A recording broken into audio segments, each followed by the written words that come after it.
Wait, don't scroll. You know what the most satisfying thing is? Not screaming. Not throwing things. It's when that man expects you to break, and you don't even blink. The heavy oak door slammed shut behind me, cutting off Barrett's protests.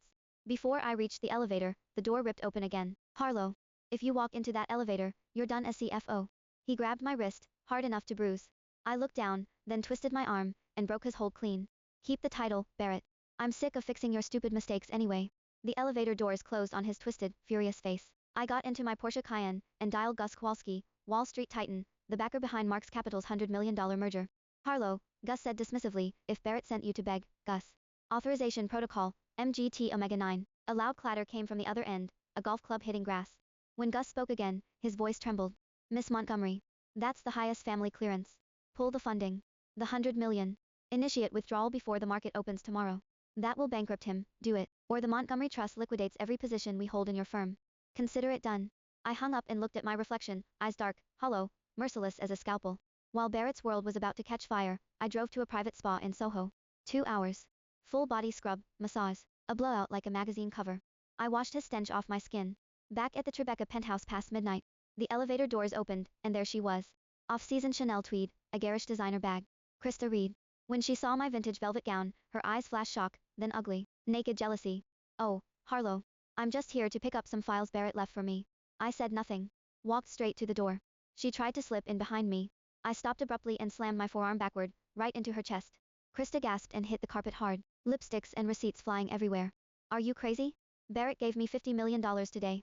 He's marrying me next month. You're just a placeholder. I looked down at her. That Chanel is from the 2019 spring outlet collection. If you're going to steal 50 million, at least buy something that fits your shoulders. Her face went chalk white. Her mouth opened and closed like a fish on a dock. The elevator dinged again. Barrett sprinted out, suit soaked with sweat, tie undone. Gus' withdrawal had hit him. Krista burst into tears and threw herself into his arms. She pushed me. Barrett patted her back awkwardly, but his eyes were locked on me. Searching for anger, jealousy, a meltdown. He found nothing. I leaned against the doorframe, watching them like two monkeys failing to mate at the zoo. My absolute zero reaction made Barrett shudder. It scared him more than a slap. Krista, go home. He dragged her into the elevator and shoved her inside. The doors closed on her betrayed face. Barrett turned to me, but before he could speak, my phone buzzed. A text from William, invitation secured. La Bernardine. Private room 4. Tomorrow at 8 p.m., I smiled. A real smile. The kind that drops the temperature. I stepped inside and slammed the door in Barrett's face. You think that's the end? La Bernardine, the hardest reservation in New York. Private room 4, is never open to the public.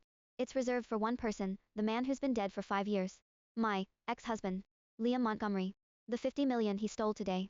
That's 1 month's interest from my ex-husband's trust fund. And that dead man walks back into this city tomorrow at 8 p.m. I picked up my phone and texted that number, long time no see. Tomorrow, I take back what's mine.